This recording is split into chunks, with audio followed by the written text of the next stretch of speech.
C'est que vous êtes très nombreux devant vos postes téléviseurs parce que vous nous appelez déjà, on va commencer. Quand on comprenait que c'est les aléas des directs, je suis déjà là avec mon invité qui, je vous avais déjà annoncé dans les réseaux sociaux. Il est là avec nous, Juscelin Mwangi.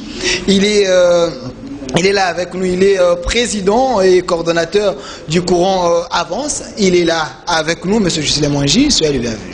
Merci Delphin Kassongo, nous sommes heureux de retrouver votre rendez-vous ici.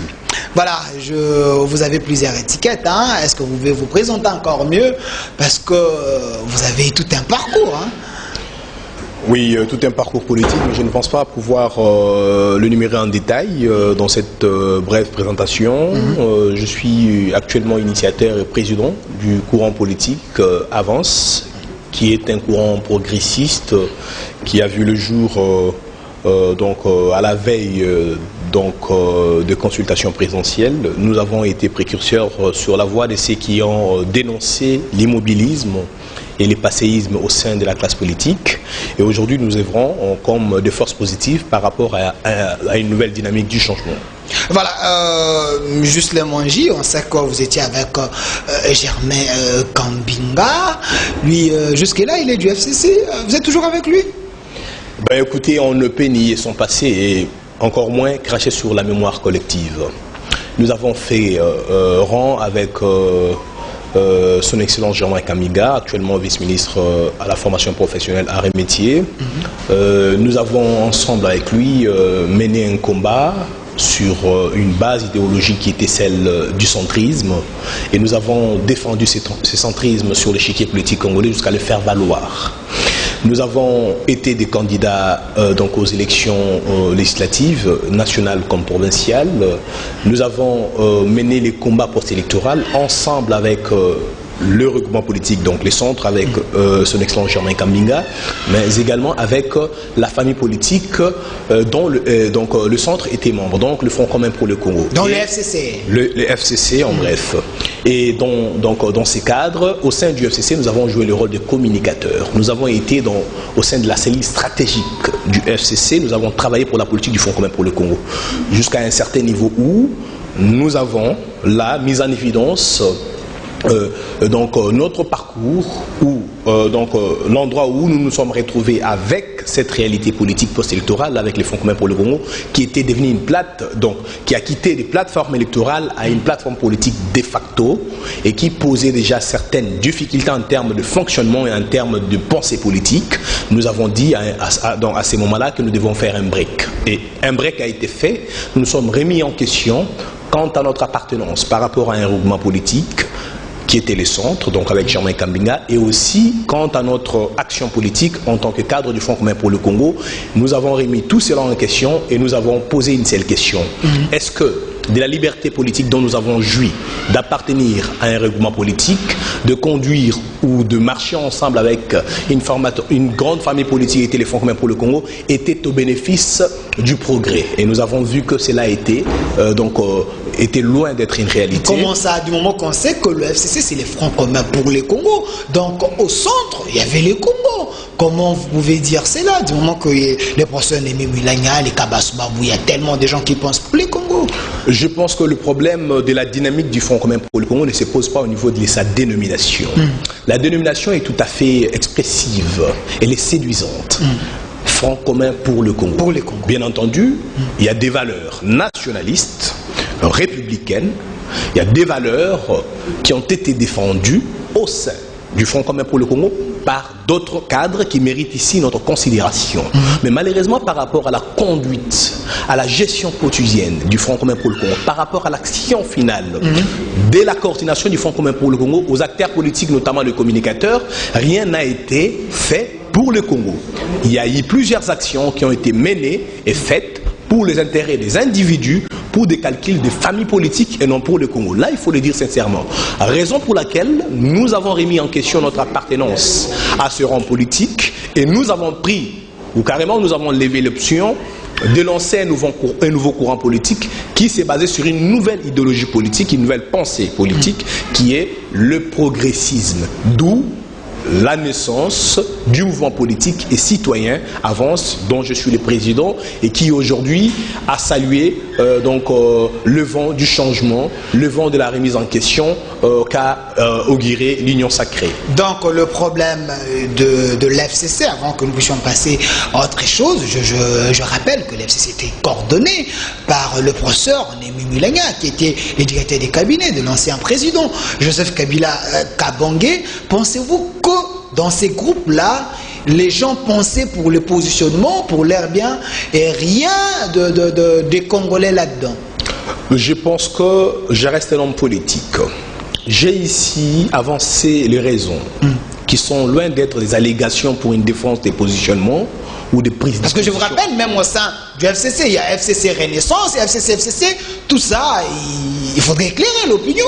C'est tout à fait logique qu'aujourd'hui, d'autres cadres du FCC choisissent de maintenir la dénomination ou la base dénominationnelle du FCC pour ajouter ensuite une terminaison Renaissance ou donc une autre que les gens voudront. Nous avons choisi d'innover. Nous avons choisi d'apporter un autre courant politique et je vous l'ai dit, ce lancement de notre courant politique a eu lieu au mois d'août 2020. Donc bien avant même les consultations, bien avant l'annonce de la rupture de la coalition FCC-CACH par les chefs de l'État, bien avant les consultations présidentielles et bien avant aujourd'hui la gestation de l'Union sacrée. Nous allons en parler. Pour être concret, je l'ai dit et je l'ai redit. Au-delà de la dénomination de la formation politique qui est le Front commun pour le Congo, il y a les actions politiques menées. Les actions politiques menées, depuis lors, je pense jusqu'à ce jour, surtout partant de sa coordination jusqu'aux acteurs politiques mis sur scène, il n'y a eu aucune action menée en faveur de l'émergence du Congo, en faveur du progrès. C'est plutôt, il y a eu des actions de blocage, il y a eu des actions, des calculs par rapport à des postes au sein des administrations publiques, au sein du gouvernement, par rapport à des répartitions des clés pour diriger les institutions provinciales et nationales. Et ensuite, il y a eu maintenant ces grands calculs pour l'élection présidentielle 2023. Donc loin de sa dénomination, l'action politique menée par le Front commun pour le Congo était loin d'être celle menée pour le Congo. Président Juscelin Monge, je rappelle que vous êtes président d'un courant Avance, mais à l'époque vous étiez aussi communicateur du FCC. L'histoire vers ce que nous puissions comprendre, parce que lorsque vous dites ici que le FCC était là pour mener les actions, pour bloquer les chefs de l'État l'a dit aussi dans ses discours.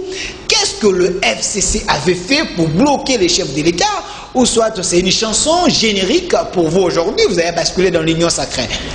C'est tout à fait normal. Ici, je ne suis pas en train de tenir des propos comme étant ces bonimenteurs qui passent pour faire alors un choix politique.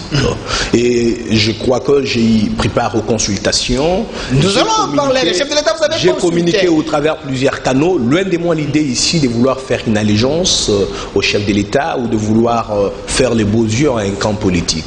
J'établis les vérités au nom de la nation. Okay. Aujourd'hui, nous commémorons Patrice Emery Lumumba qui a laissé ce monde, qui a vu sa vie s'arrêter à l'âge de 36 ans. Lumumba et Laurent Désiré Kabila. Je prends ici Lumumba juste pour donner un exemple par rapport à l'âge et à la responsabilité que nous avons. Je suis dans la trentaine d'âge, comme Patrice Emery Lumumba. Je pense que loin de moi des idées mesquines, je suis ici en train de dire des choses qui sont palpables, qui peuvent être vérifiées. Okay. Partons au niveau de l'Assemblée nationale. Vous avez vu ce qui a été mené comme action contre... Vous parlez de Janine Mabunda? Non, je ne parle pas de Janine Mabunda. Contre Jean Makabou? Je vois ici l'action qui a été menée, l'action de chantage ou de campagne qui a été menée contre le président Tshisekedi lorsqu'il a décrété l'état d'urgence. Il y a eu des critiques qui étaient subjectives, il y a eu des critiques qui étaient vraiment outrancières à un certain niveau, comme quoi l'on voudrait ici présenter le président Tshisekedi comme étant une autorité qui s'est évertuée dans la violation de la Constitution. Ça a été des propos tenus par l'honorable président Mabunda et en même temps par le président du Sénat, Alexis Tambwe Mwamba. Nous ne sommes pas dans un pays où il y a la pensée unique. Dans la démocratie, tout le monde peut émettre son avis, son point de vue. Je vous parle de cela. Je vous ai dit que je ne suis pas un bonimenteur. Okay. Je vous parle de cela en tant qu'acteur politique. Je fais rang au Front commun pour le Congo. au niveau du Front commun pour le Congo, les intentions, ou carrément le complot était clair. Et je pense que le président Tshisekedi et son camp politique les comprenaient. Et il y a eu maintenant une réplique. Il y a eu des répliques. Il y a eu la défensive. L'offensive était lancée par le Front commun pour le Congo par cette opportunité pour voir par quelle option il pouvait déclencher une action judiciaire, une action juridique et destituer les chefs de l'État. Et là, c'était ça les plans. C'était une obsession malveillante. C'était des intentions sulfureuses envers la première institution de la République. Vous allez comprendre que on a parlé des coalitions, FCC Cash, mais observons le fonctionnement du gouvernement Ilunkamba, qui est d'ailleurs un gouvernement éléphantesque. Vous allez voir qu'il n'y a pas eu coalition, mais il y a eu plutôt promiscuité. Deux gens se sont retrouvés forcés de vivre ensemble parce que le président Kabila avait fait un choix, après son départ, de coaliser, de rester en bon terme, en coalition. Ce qui était un bon choix pour l'avancement de la République, pour ne pas écarter les autres. Ce qui était un bon choix, mais je vous ai parlé ici de la coordination et des acteurs politiques placés sur scène qui n'ont pas travaillé dans le sens à aider les choix opérés par l'autorité morale du Front commun pour le Congo, les sénateurs Avi Joseph Kabila, mais ces individus, eux, ont eu le choix de la promiscuité, ont eu le choix d'une coalition, je t'aime, moi non plus. Ça, ce n'est pas les douleurs d'enfantement parce que j'avais suivi Célia Lagouni et d'autres cadres du FCC qui disaient est-ce que le cash a amené un projet que le Parlement avait refusé d'adopter. À ce qui concerne l'argent à la présidence et autre chose, l'argent sortait. Où est-ce que le FCC avait bloqué? Je vous dis... Vous voulez tout simplement diaboliser le FCC sur le plan national et international du moment qu'il y avait l'incompétence du côté du cash selon les autres. Je ne suis pas ici en train de diaboliser le Front commun pour le Congo. Je suis en train ici de pingler, d'évoquer des cas qui démontrent que sur le plan actionnel, il y a eu l'intention de bloquer, il y a eu l'intention de nuire les quinquennats du président de la République. Je reste un homme politique, je vous l'ai dit, je ne peux pas dénoncer mot sur mot ici ce qui a été dit dans les officines, parce que je le sais, merci, je les connais. Okay. Je vous dis que au niveau du ministère des Finances, les plaintes sont nombreuses, les dénonciations sont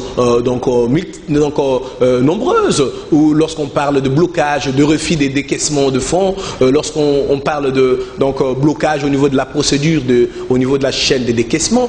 Je vous dis ici qu'il y a eu des actions qui ont bloqué les programmes gouvernementaux, il y a eu des actions qui ont bloqué la vision du président de la République par rapport à la gratuité de l'enseignement, par rapport au paiement des forces armées congolaises et à la police nationale, par rapport à plusieurs aspects. Vous parlez de quelle vision? Parce que quelqu'un de FCC m'avait dit, on ne sait pas si le chef de l'État suivait les visions de Sylvestre Ilunkamba ou soit les visions de la présidente de la République, parce que je vous rappelle que le chef de l'État avait lancé aussi une vision des inégalités sociales sur une place de la République. Donc la présidence avait aussi notre vision dans un pays où on ne savait pas le chef de l'État suivait quelle vision, mais je rappelle que M. Gisela Mwangi, vous êtes coordonnateur ou président d'un courant Avance. Le chef de l'État vous avez reçu lors de consultations politiques et accouché à l'Union sacrée, nous allons en parler, mais étiez-vous satisfait de voir que le chef de l'État a mis fin à la coalition FCC Cash? C'était les conseils que vous lui avez donnés?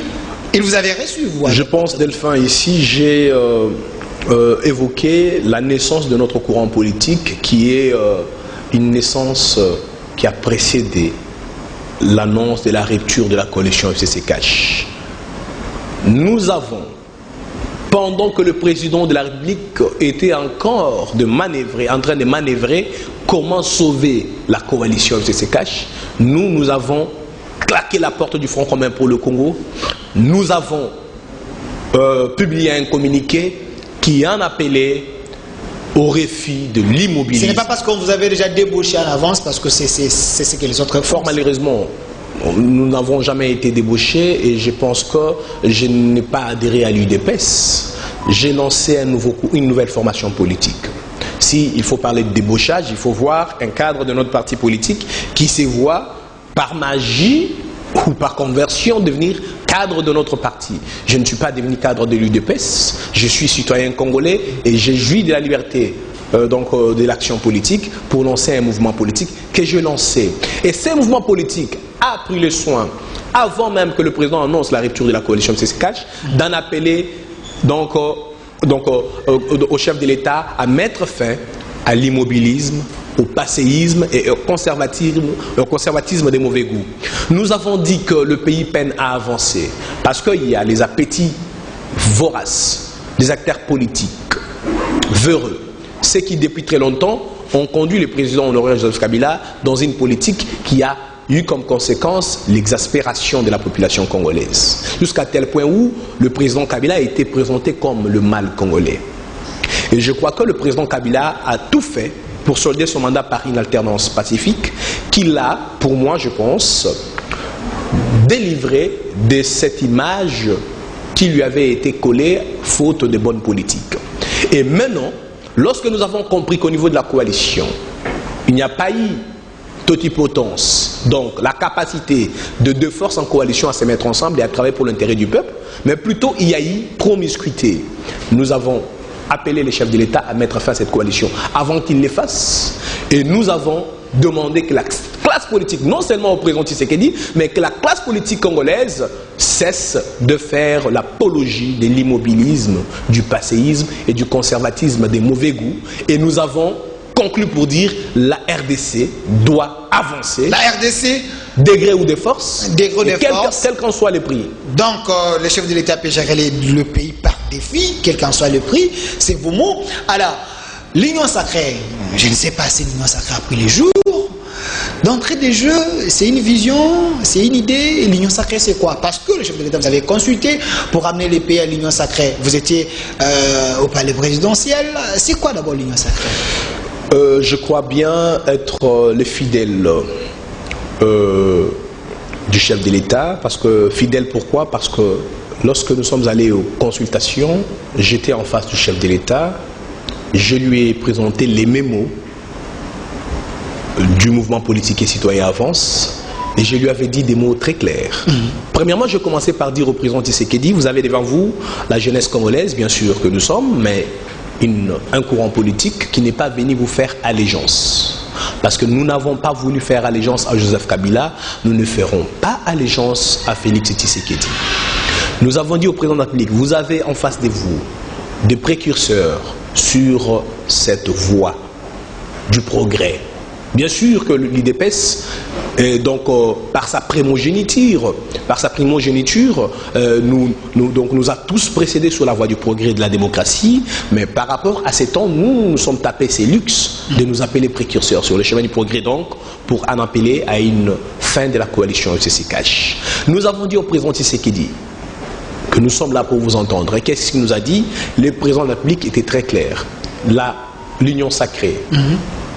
Il nous l'a présenté comme étant une coalition gouvernementale, une coalition de forces politiques nationales, de toutes les tendances de notre pays, pour permettre à ce que l'action menée au niveau de tous les acteurs sociaux, qu'ils soient politiques, scientifiques, économiques, à toutes les classes sociales, vous les avez vues toutes être consultées par le président de la République, que l'action puisse être menée dans l'union et dans l'intérêt du peuple congolais. Vous comprenez? Au niveau politique, c'est une coalition gouvernementale. Au niveau social, c'est un état d'esprit de tous les Congolais qui vont désormais mener des actions en faveur du progrès. Et au niveau du développement, c'est tel état d'esprit qui devrait amener au changement de mentalité, au changement de la gouvernance du pays. Donc, voilà un peu en résumé ce qui devrait être compris comme l'union sacrée. Maintenant, aujourd'hui, parce que l'union sacrée devrait être comprise, elle a été comprise. Maintenant, aujourd'hui, elle est au niveau de son enfantement politique. Parce que c'est l'aspect politique qui pose problème. Les acteurs politiques qui viennent ou qui se sont présentés comme étant se sont présentés dans l'interaction avec le président de la République qui est l'initiateur de l'union sacrée, ne se sont pas aujourd'hui révélés nationalistes, ils se sont révélés beaucoup plus égocentristes. Vous me mettez de l'eau dans la bouche, vous avez débauché les gens de la Mouka, que Martin Fayulu Mouzitou pense que vous les avez débauchés. Auparavant, c'était Matungoulou. Ces derniers temps, c'est Moïse Katumbi, c'est Jean-Pierre Bemba. Vous avez bâti, vous avez mené, vous avez tellement des grands noms. Mais comment arriver à gérer la gestion des ambitions des uns et des autres? Parce que les torchons brûlent déjà, selon ce qui circule. L'Assemblée de la République de Moïse Katumbi s'est retirée. Jean-Pierre Bemba, c'est entre le clou et le marteau. On ne sait plus, est-ce que l'Union sacrée finira par produire des fruits? Comme je venais de le dire, l'Union sacrée, dans son aspect politique, est une coalition gouvernementale. Ce n'est pas un parti politique. Les présidents Mais vous avez besoin des députés. Les présidents, des uns et des autres. Laissez-moi éclairer l'opinion. Okay. Le président de la République nous l'a dit en face lors des consultations. Ce n'est pas un regroupement politique, ce n'est pas une plateforme électorale. Parce qu'il y en a qui parlent même de la candidature du président Tshisekedi pour 2023. Ce sont des gens qui sont beaucoup. C'est ce qui circule dans le couloir. L'Union sacrée n'est ni une plateforme électorale, ni une plateforme politique, ni un regroupement politique, mais plutôt, selon les explications que le chef de l'État nous a confiées, l'Union sacrée est une coalition gouvernementale. Alors, lorsqu'on parle d'une coalition gouvernementale dans une démocratie, il s'agit de quoi? Il s'agit ici d'une coalition qui doit partir du Parlement. Parce que le chef de l'État, dans son discours, il a dit qu'il va consulter les forces politiques les plus représentatives au sein du Parlement. Dont fait partie l'Ensemble pour la République. Voilà. Et les groupes de Jean-Pierre Bemba, oui. Sans eux, il n'y aura pas l'Union sacrée. En écoutant Moïndo Nzangi qui a dit qu'ils ont 7 ans députés, sans eux, dans l'Union sacrée, il ne faut plus compter. Je suis en train d'évoluer d'une façon logique pour que nous puissions alors vérifier les propos. Soyez clair, aidez-nous. Pour que nous puissions vérifier les propos du député Moïndo Nzangi et la réalité politique. Aidez-nous. La réalité politique est très simple. Je vous ai dit que s'il faut parler d'une coalition gouvernementale, il faut rentrer au niveau du Parlement. Donc voir l'Assemblée nationale primo et secondo le Sénat. Et qu'est-ce que nous avons ici? Nous avons des élus nationaux qui doivent, parce que le chef de l'État a consulté et a appelé donc à la constitution d'une union sacrée ces forces politiques les plus représentatives, nous devons ici voir quelles sont ces forces politiques qui se sont présentées favorables à l'union sacrée. Et parmi ces forces, il y a bien sûr l'ensemble de Moïse Katumbi, l'Assemblée pour la République. Et il y a aussi le MLC allié, dirigé par Jean-Pierre Bemba. Le sénateur Jean-Pierre Bemba. Alors, Bahati Lukwebo à FDC. Il y a aussi la FDC de Bahati Lukwebo. Il n'y a pas Robota, ils sont très nombreux. Il y a toute une liste des regroupements politiques qui ont des élus nationaux et des sénateurs. Alors, il s'agit ici du poids politique. Ce poids qui se mesure par rapport au poids numérique au sein de l'Assemblée nationale. Par rapport aux informations que nous avons, l'ensemble de Moïse Katumbi et les élus d'avec Jean-Pierre Bemba ne peuvent en aucun cas atteindre le poids numérique de 90 élus ou 100 élus. Comment ça? Alors parce qu'ensemble a déjà 70, Jean-Pierre Bemba écoutez, avec... à moins qu'il y ait une confusion. Je vous parle ici des listes des élus nationaux. Ces listes se réfèrent par rapport au regroupement. Et les regroupements de Katumbi, selon les porte-paroles, oui. L'enfant de feu, celui qui était l'informateur, j'ai oublié. Vous parlez de l'honorable Christian Mondontimba. Voilà, ils ont dit, leurs députés, ils sont disciplinés, ils ont 70. Je vous oppose ici, je vous oppose aussi les propos de l'honorable Délice Sanga. Je vous oppose le propos de plusieurs députés que nous connaissons étant dans ces regroupements avec Moïse Katumbi. Mais il y a une réalité que moi je vais évoquer ici qui est tout à fait politique et juridique. Les listes au sein de l'Assemblée nationale sont les listes des regroupements politiques. Ces élus sont des élus des regroupements politiques. Mais la réalité, elle est comme telle. C'est ce que nous avons connu avec l'AFDC Bahati Lukwebo. Vous avez vu qu'il y a eu une frange qui est restée avec Néné Nkoulou et une autre frange qui était allée avec Bahati Lukwebo. Aujourd'hui, par exemple, l'honorable ou bien le ministre des Affaires humanitaires, Steve Mikayi, était élu sur, sur la liste AFDCA. Pas parce qu'il est membre d'un parti politique AFDC, mais plutôt parce qu'il était membre du regroupement politique AFDCA. Et étant membre du regroupement politique, tout parti politique jouit de son autonomie juridique. Vous comprenez? Il y a un problème, un sérieux problème juridique. Aujourd'hui, il a aussi créé un autre mouvement, hein, Steve Mikayi. Non, non. Il est président du parti travailliste. S'il y a un mouvement, il n'y a pas de problème. Mais quand vous allez au niveau du ministère de l'Intérieur, tous les regroupements politiques enregistrés ont donc dans l'air libellé le nombre, les dénominations et le nombre des partis politiques qui l'ont constitué. Vous comprenez? Ça veut dire qu'aujourd'hui, d'abord, c'est que moi j'ai toujours fustigé dans notre pays, cette pratique d'autorité morale. cette pratique d'un leader. Normalement, on doit avoir un leader qui donne la vision. D'une magistrature morale au sein des formations politiques, c'est une pratique très dangereuse dans une démocratie. Ici, par exemple, les présidents d'un règlement politique, par exemple, comme le voudraient les cas des MLC et alliés. Le président du MLC, Jean-Pierre Bemba, même s'il est reconnu d'une certaine notoriété au sein du regroupement MLC et alliés, il n'est en aucun cas président des autres partis politiques qui ont constitué avec lui une alliance. Donc les autres peuvent se retirer quand ils veulent. Ils peuvent se retirer. Et nous avons maintenant une réponse juridique. Avec l'arrêt rendu par la Cour constitutionnelle, les députés nationaux ne peuvent plus aujourd'hui fléchir devant les dictats des autorités morales des regroupements politiques. Les députés nationaux, l'article 101 de la Constitution le dit clairement, les députés nationaux représentent la nation. Ils ne représentent pas une autorité morale. Ils sont élus dans leur circonscription pour représenter la nation congolaise. Et lorsqu'ils sont dans leur mandat de députés, ils ne peuvent agir que dans l'intérêt de la nation.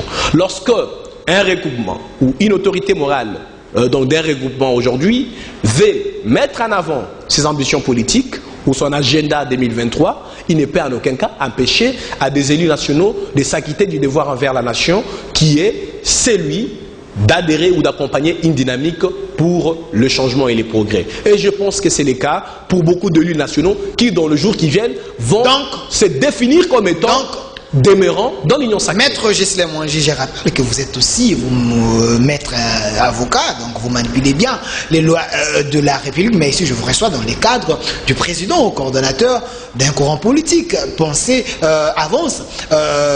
Vous voulez que la République puisse avancer, donc vous nous éclairez ici que même si Moïse Katumbi se retire, il y a les individus ou les députés de part et d'autre qui peuvent rejoindre l'Union sacrée, ça ne poserait pas un problème. Donc le nombre des 70 députés peut s'avérer un nombre douteux, c'est ça? Je vous dis que l'expérience avec l'effritement du Fonds commun pour le Congo est déjà suffisante. Pour vous dire une chose, il n'y a pas quelques semaines, le Fonds commun pour le Congo disait nous détenons la majorité, parce que de facto étant une coalition qui se disait majoritaire au niveau du Parlement, mais sur le plan juridique, il a été démontré que le Front commun pour le Congo n'existait pas et n'est pas enregistré au niveau de la Commission électorale nationale indépendante comme étant un règlement politique ayant des élus. Et même si, pour les règlements politiques qui sont enregistrés, il y a encore une autre réalité juridique qui demeure que le parti politique, bien qu'ayant constitué le règlement politique, ne sont pas appelés à rester dans le dictat ou sous le dictat d'une quelconque autorité morale au sein du règlement politique. Mais il y a un problème, parce que récemment le chef de l'État, il était en réunion avec Moïse Katumbi, Jean-Pierre Bemba et Jean-Marc Kabund, selon ce qui circule, sous réserve, il paraîtrait que le chef de l'État ait imposé la candidature de Batou Lukwebo comme le Premier ministre. Alors ça frustrerait les autres. Il y a aussi un autre problème, des caciques du FCC, les gens qui ont géré, qui ont eu une image pas bonne devant le peuple qui rejoint l'Union sacrée. C'est ce qui pose les problèmes, parce que les autres pensent que vous devez plutôt, dans l'Union sacrée, renouveler la classe politique, prendre les nouvelles personnes pour soigner l'image de l'Union sacrée. Est-ce que ce n'est pas ça le vrai problème? Écoutez, les gens qui avancent ces allégations sont de grands menteurs sur l'ensemble de notre classe politique. Vous allez me citer quelle grande renommée qui n'a pas été avec le maréchal Mobutu? Vous allez me citer quelle grande renommée qui n'a pas été avec Joseph Kabila Kabange? Ils sont tous ceux qui ont été avec Joseph Kabila. Ça veut dire que nous avons là en face de nous des citoyens congolais. Même le président Tshisekedi lui-même a été aux négociations au niveau de la Cinco, pendant que le président Kabila... Ibiza et autres. Ibiza et l'UDPS attendaient proposer un candidat comme pour être nommé Premier ministre. L'affaire des Trois Nords. Vous comprenez? Ça veut dire qu'ici, ce sont des Congolais. Il s'agit maintenant ici du patronat. Le patron de la République actuellement, c'est Félix Antoine Tshisekedi Tshilombo. C'est lui qui a la vision. C'est C'est lui qui est le porteur de la vision de l'Union sacrée. C'est lui qui en est le dépositaire. Ceux qui viennent adhérer à l'Union sacrée, il n'y a pas de pourris, il n'y a pas de démons. Ce sont des Congolais qui acceptent aujourd'hui d'adhérer à une vision telle que présentée par le patron de la République, Félix Antoine Tshisekedi Tshilombo. Ici, si quelqu'un pourrait dire que les uns ont été avec le président Kabila, mais parce qu'il n'y en a pas qui ne peuvent pas dire qu'ils n'ont pas été avec lui, alors qui devrait accompagner le président Tshisekedi? S'il fallait aller dans une logique apocalyptique, les présidents de la République allaient passer par une dissolution de l'Assemblée nationale. Que vous n'avez pas de moyens parce que... Et je vous dis non.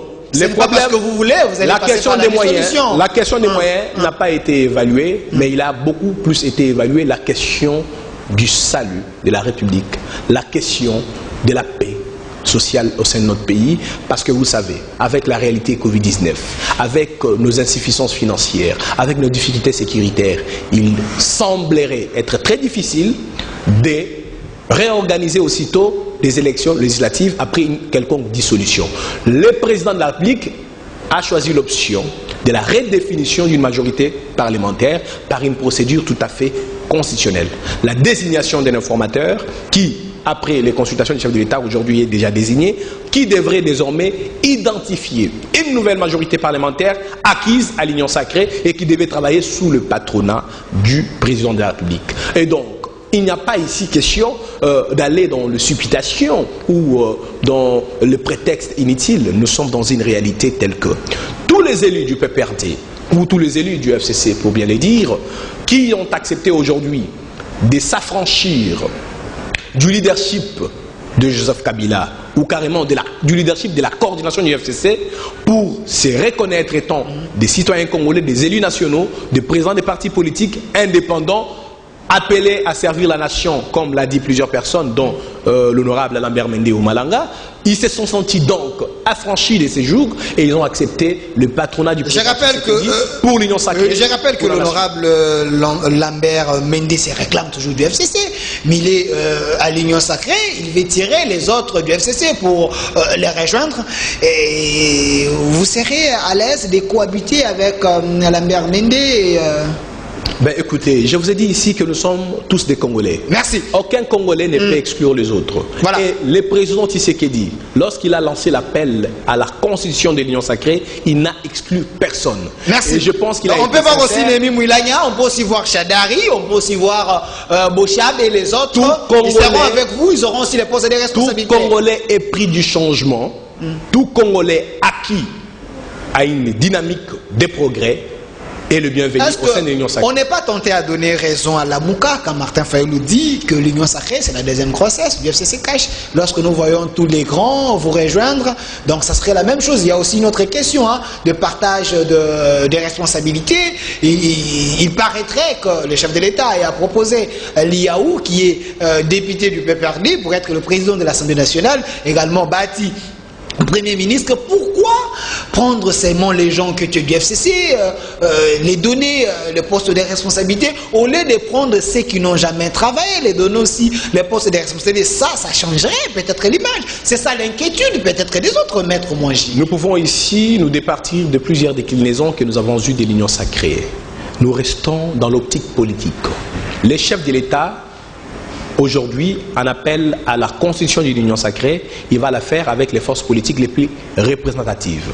Et donc, Jean-Pierre Liao, Bahati Lukobo, tout comme d'autres acteurs politiques qui ont un poids politique, qui sont aujourd'hui acquis à l'Union sacrée, sont des candidats à toutes les actions à mener. Ils peuvent devenir des animateurs des institutions demain, ils peuvent avoir des responsabilités. Mais il faut tirer attention. Ici, personne ne peut se prévaloir accéder dans les secrets du chef de l'État. Tout ce qui se raconte, ce sont des fruits des laboratoires politiques qui veulent ici aller dans la diffamation. Nous sommes à l'ère de la désinformation. Vous savez combien d'articles sont édités pendant une nuit. Nous en parlons sous réserve.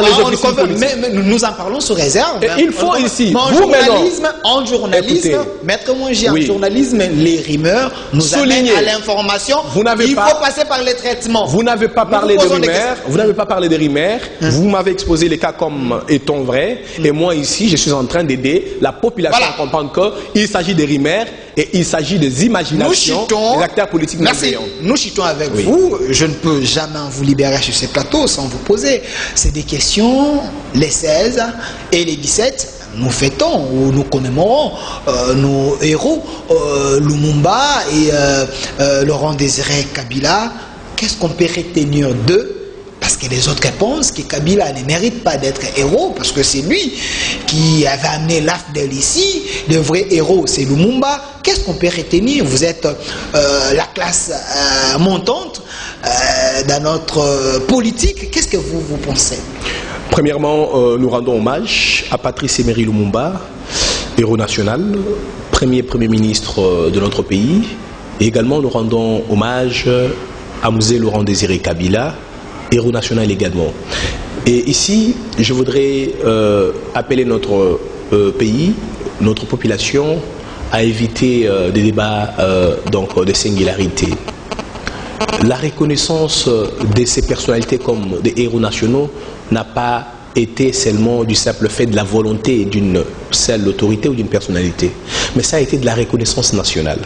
Patrice Emery Lumumba, aujourd'hui, c'est l'univers tout entier, disons le monde tout entier, qui l'a rendu hommage. Vous irez en Russie, vous irez dans plusieurs pays du monde, il y a des avenues qui portent son nom, il y a des universités qui portent son nom.